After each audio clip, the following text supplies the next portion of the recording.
নারীকে তোমার সামনে সহজলভ্য করা হয়। নারী মেয়েদেরকে তোমার সামনে এমন ভাবে উপস্থাপন করা হয়েছে ন্যাংটা করে। রাসূল সাল্লাল্লাহু আলাইহি ওয়াসাল্লাম বলেছিলেন যে শেষ জামানায় দুই শ্রেণীর মানুষ আসবে যাদেরকে আমি এখনো দেখি নাই।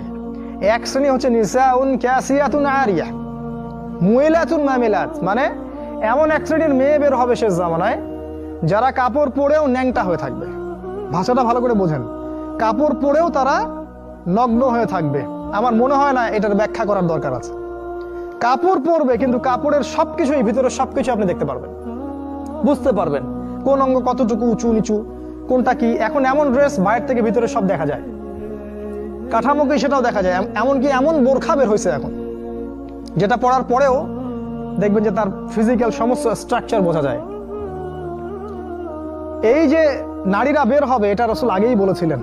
একটা হাদিস আপনাদেরকে বলি, নবী সাল্লাল্লাহু আলাইহি ওয়াসাল্লাম আরো বলেছেন যে এই মাসিহুদ দাজ্জালের সবচেয়ে শেষ অনুসারী হবে এক শ্রেণীর নারী, এক শ্রেণীর নগ্ন নারী যাদেরকে তার স্বামী বাবা পিতা ঘরে রাখতে চাইবে কিন্তু তারা ঘরে থাকবে না, তারা বাঁধন ছিঁড়ে বের হয়ে চলে যাবে বাইরে।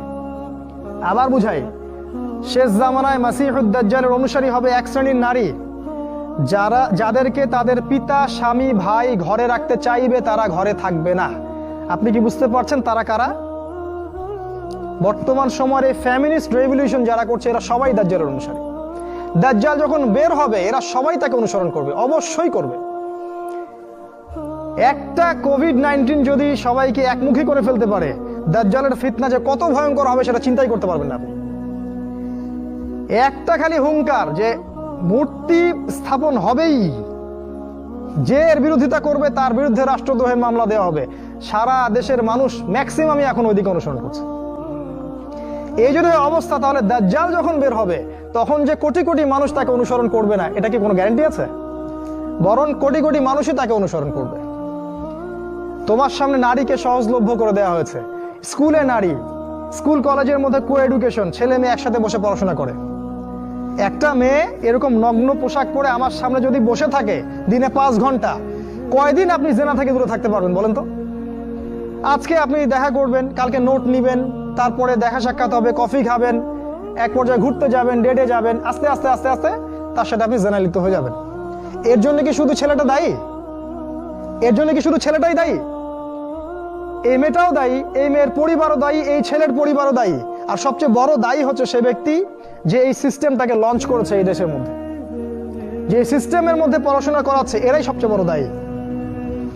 সূরা নূরের একটা আয়াত আছে না, যে যারা মুমিনদের সমাজের মধ্যে এই অশ্লীলতা ছড়ায় তারা যেন সতর্ক হয়ে যায়, আল্লাহর পক্ষ থেকে ভয়ঙ্কর আযাব তাদের উপর আসবে। হাদিসে আসছে এমন এমন রোগ ব্যাধির উদ্ভব হবে যেটা আগে কখনো হয়নি। এই দেখেন কি হচ্ছে এখন, এমন এমন রোগ ব্যাধি আসবে অশ্লীলতার কারণে, বেহায়াপনার কারণে, যেটা আদৌ কখনো পৃথিবীতে আসে নাই। দেখেন সামনে কি হয়, আরো ভয়ঙ্কর প্রলয় আসবে ইনশাআল্লাহ, কেউ ঠেকাতে পারবে না। নবীর কথা এগুলো, বদলানোর কোনো সুযোগ নাই।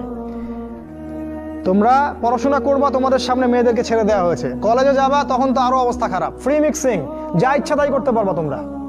আর সামনের দিনগুলোতে দেখবা লিভ টুগেদারকে জায়েজ করে দেওয়া হবে, এটাও হবে, এটাও দেখার বাকি থাকবে না। অন্য দেশগুলোর মতো দেখবা ছেলে মেয়ে একসাথে থাকতে পারবে, বিয়ের দরকার হবে না, এটাও হবে সামনে।